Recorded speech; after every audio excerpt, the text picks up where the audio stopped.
In my early 20s, I was pen pals with a serial killer. It has been long enough now that I feel comfortable sharing the story, but please forgive me as I feel the need to exclude any identifying details or certain aspects of the story vague. I hope by the end of this story you'll understand why. In my senior year of high school, we were assigned a final project to do something that we'd never done before. We were to do a write-up of our chosen thing and present it to the class in a creative way. The idea behind the project was to create a new life experience before we move on to college or whatever awaited us after high school. Most of my classmates chose things like skydiving or picking up a new hobby. I wanted to do something bigger that would really get into the spirit of the project. I decided that I wanted to write a letter to a serial killer currently residing in prison. I figured I could make a collage of the most interesting letters and read off some of my favorite parts to the class. I thought it was a fun, edgy idea that would make for an interesting story later. I didn't know how right I was. I knew I didn't want to write to anyone too famous, as my letter would probably get lost among a sea of others. I had never done anything like this before, so I wanted to start small and not get myself too wrapped up into something I didn't fully understand. It only took about an hour of scouring my town's public records before I found my guy. For the purpose of this story, we'll call him Thomas. Thomas's mugshot showed a large, bold man with sunken-in eyes. He was in prison for the first-degree murder of two different, unrelated victims. He was not technically a serial killer, but he was close enough for the purpose of my project. By some wild coincidence, Thomas was set to be released from prison 2 months from then, after serving 32 years. I figured 2 months was enough time to get some interesting content for my project, and I didn't really have any other options, so Thomas was my subject. I got started on my first letter that same night. The letter I wrote to Thomas that night was nothing special. I introduced myself with a fake name, and I told him the purpose of my writing was for a school project. I didn't jump into my burning questions right away. I only gave a simple introduction and told him I'd be interested in hearing from him. The very next day, I went and opened a P.O. box for him to reply to and mailed the letter off. 1 month passed, and I didn't receive anything back in the mail. At this point, I was cutting it too close to the project deadline, so I dropped the pen pal idea and moved on to another, less interesting idea. I would be 18, legal drinking age in my country, in a few months, and my friends really had been wanting to take me out to a bar for my birthday.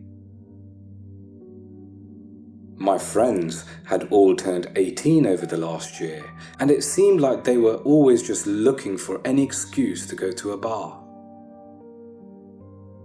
My new senior project idea would be to try all the things you can try at 18 years old that you couldn't try before.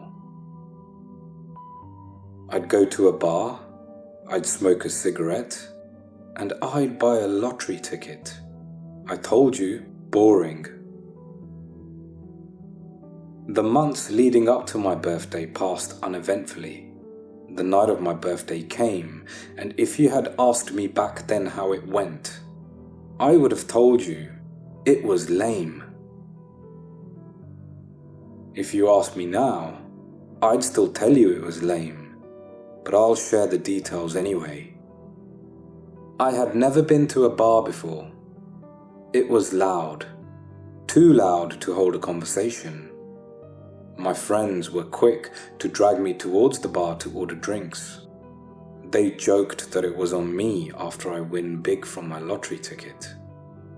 They ordered shot after shot as the night went on. The alcohol was hitting me hard by the fourth shot, making me nauseous and dizzy. I motioned to my friends that I needed some fresh air. They gave me the thumbs up as I stumbled my way through the crowds and out into the night. The night air was cold on my skin and in my lungs. My head was buzzing after going from the noisy indoors to the nearly silent outside. I felt like I would throw up. I sat down quickly on the pavement, hoping to stop the world spinning. It didn't help. I thought I must have let out an involuntary groan because it was then that a stranger approached me and asked me if I'm all right. I lifted my head and tried to focus my eyes on the shaggy man standing over me. The world bounced and spun around him, so I gave up. I wondered for a moment if he was homeless, with his long, unkempt hair and frizzy beard, but my thoughts couldn't stay in one place for too long. He knelt down beside me, pressing his back against the wall of the building. "One of those nights, huh?" His voice came out in a deep rasp. I opened my mouth to reply, and my words poured out before I had even thought about them. "It's my 18th birthday. I never drank before." The stranger let out a hearty laugh. "We've all been there," he said in a tone that brought me comfort. I watched his hand reach into his coat pocket and dig around for a moment. It felt like I was watching for a long time, wondering what he was searching for. But I know it was really only a few seconds. He pulled out a pack of cigarettes, opened the pack, and pointed it my way. "You smoke?" he asked. "Looks like you could use one right now." I remembered my plan for the night, and the only thing left to do on my list was smoke a cigarette. I nodded, and some mumbling fell out of my mouth that I hoped sounded close enough to "thank you." I remember thinking that the cigarette tasted different than I had expected cigarettes to taste. It was bitter on my tongue, and I wondered how people did this all the time. Still, I finished the whole thing, coughing up smoke along the way. It wasn't much long after my first drag that I finally threw up. I could feel my body screaming at me for putting so much new poison in it. My eyes felt glued shut while I expelled the contents of my stomach onto the concrete. I don't know how long I stayed there, hunched over and vomiting, but when I looked up, the man was no longer there. I figured he must have felt uncomfortable and left. I didn't have much time to ponder this before my friends came out of the building and began helping me stand up. They seemed to be holding their alcohol much better than I was as they dragged me back into the bar and laid me down on a couch.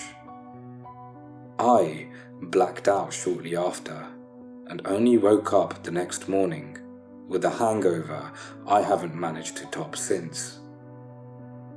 That night would end up being a story told at many parties down the road, but always from my friends' perspectives. I was known as a lightweight from that point on, always the butt of the joke when taking shots at future parties. My senior year wrapped up not long after. I did my presentation detailing the night of my 18th birthday by fabricating many details to make it sound more interesting. I made an A on the project, and my life thereafter was quickly consumed by plans for college. It was almost a year since I wrote that letter to Thomas, when I was sorting through boxes of things with my mum and deciding what I'd bring with me to college. After we had spent most of the day sorting and packing, I sat down to take a break at the dining room table. My mum approached me with a look of apprehension on her face and pulled an envelope from behind her back, dropping it on the table in front of me. The envelope had been opened, and I could just barely make out the scribbled handwriting on the front. Thomas. To say the least, I was confused. All I could think to say was, "What?" My mother went on to reveal that Thomas had in fact responded to my letter all those months ago, but she made the decision to keep it from me because she was worried about my safety. She saved the letter to give to me when I was leaving for college so I could make my own decision about how to proceed. I remember being upset with her at the time, but in hindsight, I am grateful. I went off to college and kind of just forgot about the whole thing. My first year was spent like any freshman, and writing letters to a killer was probably the last thing on my mind. I don't remember what prompted me, but the following summer I had a lot more free time on my hands, and I had the thought to finally read and reply to Thomas's letter. I felt anxious to read it, but it turned out to be very mundane, like a letter from any old stranger. I'm not sure what I expected. In the letter, he thanked me for my interest in his story and told me that he'd be happy to answer any questions I had. He even offered to spice up the details for the sake of my project, as if murder could get any spicier. Of course, I didn't have any need for the details now, but I still found myself curious to know more anyway. Like I said, I had a lot of free time that summer. It occurred to me that I wouldn't know where to send a return letter, so I looked up his name to see if I could find any information about where he was staying now. Well, it turned out he was in prison again. He had murdered again and had been caught not even months after being released from his last sentence. This time, he was on death row. I figured I had better get to writing quick. I spent a long time thinking of what to write in my letter. I settled on a brief explanation of why it took me so long to get back to him. I let him know that my project went well, but that I was still interested in learning about him if he was interested in sharing. It was 2 weeks later when I got his reply in the mail, and I was more excited than I thought I'd be. Just like his last letter, it was mostly just niceties and offering up any information I wanted to know. I spent the next several months exchanging letters with Thomas. It took a long, long time before we ever got to the topic of his offences. Surprisingly, most of the letters were filled with normal stories about his life leading up to his arrest. For a while, I found these stories interesting enough to keep reading without asking for more. Once I had my fill of normal stories, I finally asked the questions I originally had wanted to know. Why did he do it? How did he do it? I realized that these questions had been dancing around in the back of my mind the whole time we were writing each other. But when I received his reply in the mail, my gut was in a tight knot. I felt a rush as I opened Thomas's newest letter. This one was several pages longer than the others. I got the gut feeling that he had been anticipating this as much as I had. My eyes scanned each word carefully, trying to mentally prepare myself for whatever I was about to read. I could tell at a glance that he went into great detail with this particular letter. Thomas took up 3 entire pages detailing the motive behind his actions. They didn't make much sense to me, but I knew it's only because I was reading the thoughts of someone mentally unwell.